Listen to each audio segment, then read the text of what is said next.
Hi everyone, my name is Janmij and this is day 29th of my communication practice, and I am about to complete this book called Man's Search for Meaning. We are at part B where we are discussing about logotherapy in a nutshell, and so far I am not able to comprehend what it means. I have a general understanding about the subject, but it talks about how psychotherapy and psychoanalysis is different from logotherapy. So there were three schools of thought author talked about. The first one is basically Freudian way, which is basically to say the life is about to take pleasure, to enjoy how much you can. And then we talked about the second Adlerian school of thought, which talks about like showing your superiority. And the third basically is the third Viennese school of thought, which is basically logotherapy, which talks about having to know meaning in life. So these are three schools of thought about the psychotherapy or psychoanalysis or logotherapy. So I'll just start reading New Dynamics. To be sure, man's search for meaning may arouse inner tension rather than inner equilibrium. However, precisely such tension is an indispensable prerequisite of mental health. There is nothing in the world, I venture to say, that would so effectively help one to survive even the worst conditions as the knowledge that there is meaning in one's life. There is much wisdom in the words of Nietzsche. He who has a why to live for can bear in almost anyhow.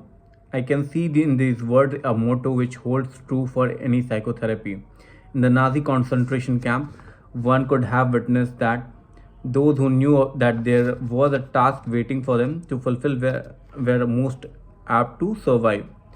The same conclusion has since been reached by other authors of books of concentration camps and also by psychiatric investigations into Japanese, North Korean, and North Vietnamese prisoner of war camps.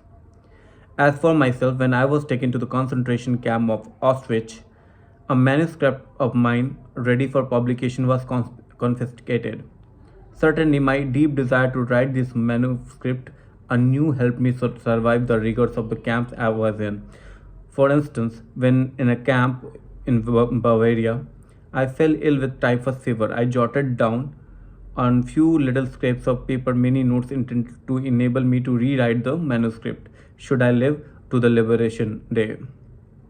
I'm sure that this reconstruction of my lost manuscript in the dark barracks of a Bavarian concentration camp assisted me in overcoming the danger of cardiovascular collapse. It was the draft which was confiscated in the camp was basically the first version of his book, the English translation of which was published by Alfred A. Kampf, New York in 1955 under the title Doctor and the Soul, an introduction to logotherapy. Thus, it can be seen that the mental health is based on certain degree of tension, the tension between what one has already achieved and what one still ought to accomplish, or the gap between what one is and what one should become. Such a tension is inherent in the human being and therefore is indispensable to mental health well-being. We should not then be hesitant about challenging man with a potential meaning for him to fulfill. It is only thus that we evoke his will to meaning from its state of latency. I consider it a dangerous misconception of mental hygiene to assume that what man needs in the first place is equilibrium, or as it is called in biology, homeostasis, that is, a tensionless state. What man actually need is not a tensionless state, but rather be the striving and struggling for a worthwhile goal. A freely chosen task. What he needs is not the discharge of tension at any cost, but the call of potential meaning awaiting to be fulfilled by him. What man needs is not homeostasis, but what I call new dynamics, the existential dynamics in a polar field of tension where one pole is represented by a meaning that is to be fulfilled and the other pole by the man who has to fulfill it. And one should not think that this holds true only for normal conditions in neurotic individual. It is even more valid if architects wants to strengthen a decrepit arc. They increase the load which is laid upon it. For therefore, the parts are joined more firmly together. So, if therapists wish to foster their patients with mental health, they should not be afraid to create a sound amount of tension among a reorientation towards the one's meaning in life.